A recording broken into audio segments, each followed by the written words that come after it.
I grew up in the Moonies, if you remember them. So this was like the Church of Sun Myung Moon.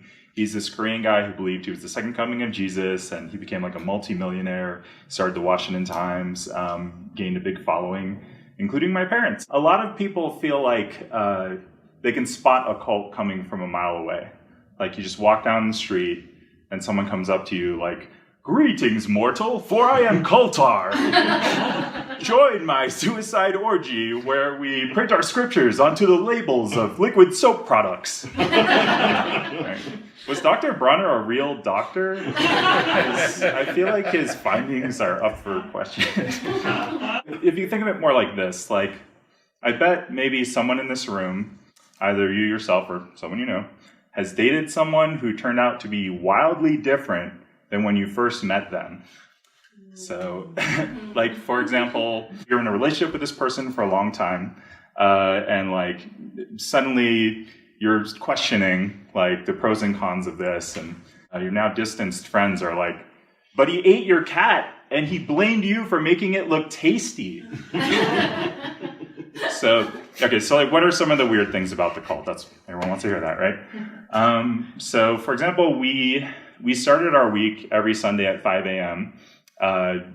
Bowing and reciting our devotion to a picture of Sun Myung Moon, and who we were taught to love more than our own natural-born parents. So, we actually lived on one of his properties. So I guess that's kind of how like rent worked.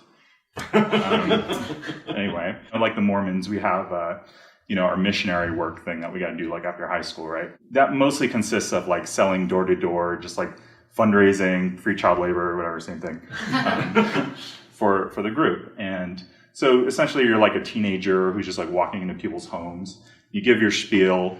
You say, "Oh, this is for like a sexual abstinence program," or you try to keep it vague and like as cultless as possible so you can make some money. This one time I was in Georgia, and this old man let me into his house, and do I really need to say more? Yeah. So he proceeded to close his blinds, and I was like, okay.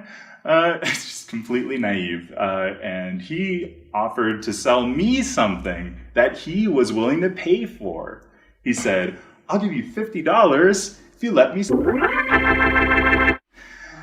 And so right there I was like, all right, I confess.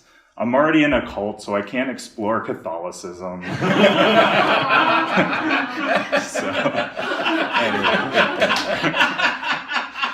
So, yeah. Like, honestly, like, I talk about this stuff not because I want to be like, "Oh, cult. It's more about abuse. People leave, like, cults with PTSD or more susceptible to, like, high demand groups like them, and just kind of in a general state of withdrawal. So it changes you as a person forever. So, if you find yourself in a place of emotional or financial vulnerability, it's best to be aware of that to like protect yourself. So I think it's just like really important to protect yourself with Dr. Bronner's healing soaps. For as the waves of peppermint and lather wash the grime of human failure from our bodies onto the bath floor. Anyway, I didn't know how to end this, but